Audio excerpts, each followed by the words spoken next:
प्रणाम प्रणाम। आइए हम सब अब इस समय परम पूज्य गुरु महाराज की बताई हुई साधना को करेंगे। अगर कोई नए भाई बहन बैठे हों, नए साधक बैठे हों, तो उनके लिए क्रिया बतला दी जा रही। वैसे हम कोई भी साधना करें, संसार हो, परमार्थ हो, किसी भी साधना में आप देखें तीनों चीज की आवश्यकता होती है। वो है कर्म, उपासना और ज्ञान। कर्म, अध्यात्म की अगर बात करें तो कर्म इतना ही है कि शरीर को कैसे हम स्थिर रख सकें। हम जितने कर्म कांड करते हैं उनमें वास्तव में शरीर को एक दिशा देने की आप देखेंगे कि उसी की बात होती है। ऐसे बैठना, वैसे बैठना या ऐसे पूजा में सारे शरीर को दिशा प्रदान करते हैं। पर धीरे धीरे जब शरीर स्वतः ही शांत होने लगता है, स्थिर होने लगता है, तब ऐसा कहते हैं कि मन को स्थिर किया जा सकता है।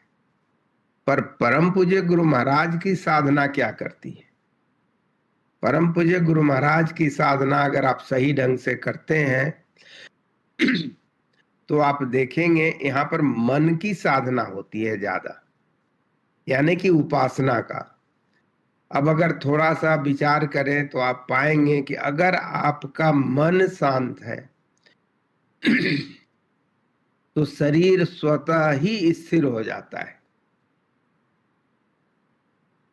तो इसीलिए ये दो सिद्धांत दोनों अपने जगह में सही है कि शरीर को हम स्थिर करें तो मन को हम स्थिर करने में मदद मिलेगी। पर अगर हम मन को स्थिर कर लें, जो परम पूज्य गुरु महाराज की साधना है, तो शरीर स्वतः ही स्थिर हो जाता है। जब मन धीरे धीरे, उसी को उपासना कह सकते हैं। जैसे अगर संसार की भी बात ले ले, एक विद्यार्थी अगर पढ़ना चाहे तो उसे कर्म से बैठना पड़ेगा। उस पुस्तक की या जिस भी विषय को पढ़ना चाह रहा है उसकी उपासना करना पड़ेगा, यानी कि उसके चीजों को अपने पास में लाना पड़ेगा। पर वो सारे पुस्तक खोल दिया, सब कुछ खोल दिया, पर अगर मन एकाग्र नहीं हुआ तो कितनी भी कोशिश कर ले वो उस सबक को याद नहीं कर सकेगा, उस पढ़ाई में आगे नहीं बढ़ सकेगा। और जब तक मन शांत नहीं होगा उसके ज्ञान में, अनुभव में वह ज्ञान आएगा नहीं।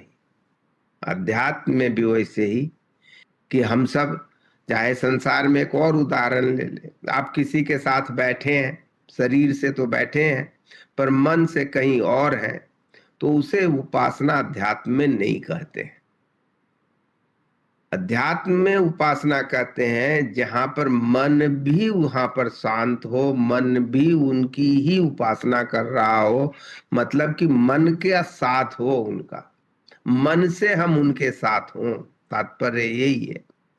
तो परम पूज्य गुरु महाराज की साधना में हम करते क्या है कि हम सब स्थिर बैठने की कोशिश करते हैं और इस विश्वास के साथ बैठते हैं कि हम साक्षात परमात्मा के समक्ष बैठे हैं।